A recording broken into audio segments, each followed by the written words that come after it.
Et on retrouve en direct dans le Donbass Cyril Amourski, journaliste. Bonsoir, merci d'être avec nous. Vous étiez il y a quelques heures à 6 kilomètres de Soledar. Quelle est la situation ce soir? La situation est extrêmement compliquée. Je vais répéter à peu près les mots qui ont été déjà empruntés par la journaliste. C'est-à-dire que les Ukrainiens disent que voilà, ils gardent encore, en tout cas en partie, le contrôle de la ville, mais les combats sont extrêmement rudes, l'intensité est extrêmement importante. Nous avons vu des hélicoptères, nous avons vu des avions de combat, nous avons vu des artilleries en fonctionnement, nous avons vu tout l'équipement possible en marche en fait en ce moment même pour pouvoir défendre les positions ukrainiennes. Donc les combats sont intenses et l'Ukraine voilà nie catégoriquement le fait que la ville ait été prise entièrement par les Russes. Il semble toutefois qu'il y ait quand même une percée des forces russes, pro-russes et de Wagner ce soir.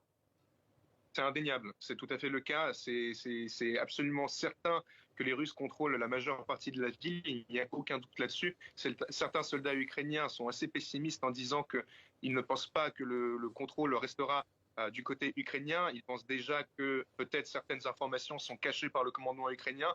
De ce qu'on voit, nous, c'est qu'il y a par exemple des images comme celui du soldat que vous venez de diffuser qui prouvent qu'il y a encore des soldats ukrainiens dans la ville et qui tiennent en tout cas certaines positions de la ville.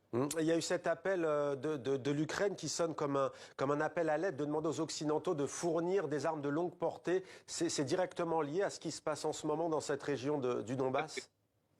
Entièrement, c'est extrêmement important. Cela fait des mois qu'on parle de chars, de livraison de chars à l'Ukraine, par exemple. Le premier argument, c'était le fait qu'apparemment, il faudrait 6 mois pour pouvoir former des troupes. Maintenant, ça fait 11 mois que l'invasion russe, elle dure, qu'elle a débuté. Donc les Ukrainiens ont besoin d'armements étrangers, dont des tanks, par exemple. Et je peux vous donner un exemple. J'ai reçu une autorisation avec mes amis pour pouvoir filmer de l'équipement étranger français, tel que des canons César et des LRU, des systèmes lance-missiles français. Et on n'a pas pu filmer les systèmes lance-missiles français, non pas parce qu'on n'a pas été autorisé à le faire, mais parce que les Ukrainiens n'ont pas de munitions pour pouvoir s'en servir. Donc ils ont les équipements, mais ils n'ont pas les munitions nécessaires. Ou bien ils ont des équipements, mais en tout cas, c'est un vrai problème. Ouais, Cyril, un dernier mot, il nous reste une petite minute. On l'a appris il y a quelques minutes, le général Valéry Gerasimov, qui, si je ne m'abuse, était jusque-là et chef d'état-major de l'armée russe, vient d'être nommé commandant des troupes russes en Ukraine. Faut-il voir un lien avec ce qui se passe en ce moment à Bakhmout et à Soledar? Je pense que c'est peut-être un peu tôt pour pouvoir commenter la situation. J'ai vu l'information comme vous il y a à peu près 2-3 minutes sur l'écran de mon téléphone pendant que j'attendais cet appel. Je pense que c'est un peu tôt pour pouvoir commenter ces situations. Ce que je peux vous dire en tout cas, c'est que les Russes, pour l'instant, ils ont une première avancée dans le Donbass et en Ukraine de toute façon depuis à peu près le mois de juin. Donc évidemment, c'est une nouvelle qui est positive pour eux. Mais il ne faut pas exagérer les avancées russes. Il s'agit d'une petite ville avec moins de 10 000 ou à peu près 10 000 habitants.